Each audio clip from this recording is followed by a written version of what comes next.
उसको कंडम किया है। बहुत ही दुर्भाग्यपूर्ण घटना है, इसमें कहीं दो मत नहीं है।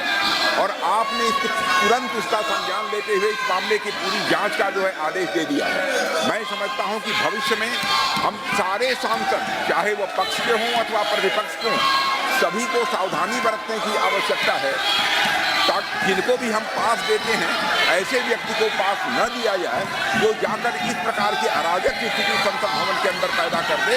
यह हम सभी को, केवल सत्ता पक्ष ही नहीं बल्कि दूसरे पक्ष के लोगों को भी यह सावधानी बरतने की जरूरत है।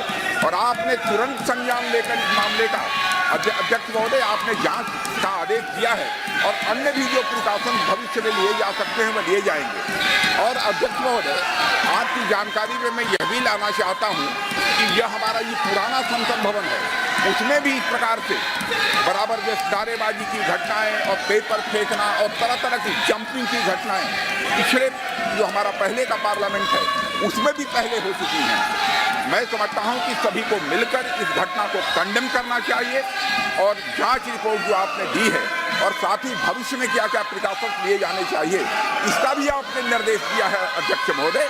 तो मैं समझता हूं कि इस प्रकार से इस संसद के अंदर अराजक स्थिति पैदा करने का कोई औचित्य नहीं है। हम तुरंत कार्रवाई करते हैं। झारखंड राज्य में निश्चित ही जो पैसा हमने अब तक कुल मिलाकर के सैंक्शन किया है उसके अनुरूप जिस तरह का खर्च होना चाहिए और जितनी प्रगति उस काम में होनी चाहिए उतनी प्रगति नहीं हो पाई है। और हम निरंतर सतत राज्य सरकार से संपर्क करके उस गति को बढ़ाने के लिए भी काम कर रहे हैं।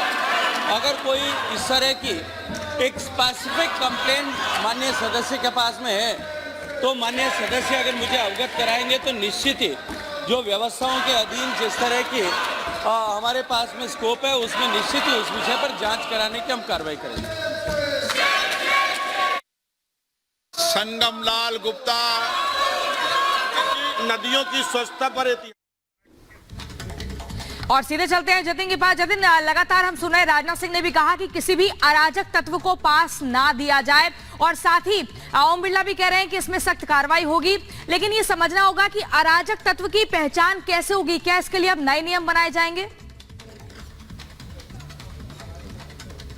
आज बिल्कुल देखिए, नई संसद है तो सिक्योरिटी को लेकर नया खाका भी तैयार किया गया होगा। और जिस तरीके से कल दो लोग घुस जाते हैं, जूतों के अंदर स्प्रे बॉम्ब को लेकर घुस जाते हैं, तो कहीं ना कहीं सिक्योरिटी लैप्स बिल्कुल है। और यही कारण है कि 8 लोगों को सस्पेंड किया गया। जब सस्पेंड किया गया तो कहीं ना कहीं खामियां भी पाई गई होंगी, तो उसी खामियों को दुरुस्त करने की बात अब प्रशासन और सरकार करते हुए नजर आ रहा है। हालांकि देखना होगा कि अब जो नया रोड मैप बनाया जाएगा उसमें सिक्योरिटी को और कितना दुरुस्त किया जाएगा। लेकिन जिस तरीके से जो जानकारी सामने आ रही है कि ये लोग पहले रैकी कर चुके थे, लेकिन संसद के बाहर रैकी की गई। जूतों के अंदर छुपाने का आइडिया किसका था, इसको लेकर सोर्सेस का यह भी कहना है कि ललित भी एक बड़ा नाम हो सकता है, क्योंकि ललित अपने आप में इतना मिस्टीरियस कैरेक्टर है। उसके बारे में जितनी जानकारी निकल रही है, ललित उससे 2 कदम आगे चल रहा है। जैसे राजस्थान के नीमराना में की जानकारी मिली, आखिरी लोकेशन मांगी थी, लेकिन जब तक टीम पहुंच पाती वो वहां से फरार हो गया। उसके पास बाकी 4 लोगों के फोन भी है। वो उन फोन का इस्तेमाल किस तरीके से करता है, ये आने वाले दिनों में, आने वाले कुछ घंटों में इन्वेस्टिगेशन के बाद चीजें साफ होंगी। लेकिन जिस तरीके से प्लानिंग की गई, आप उसी से अंदाजा लगा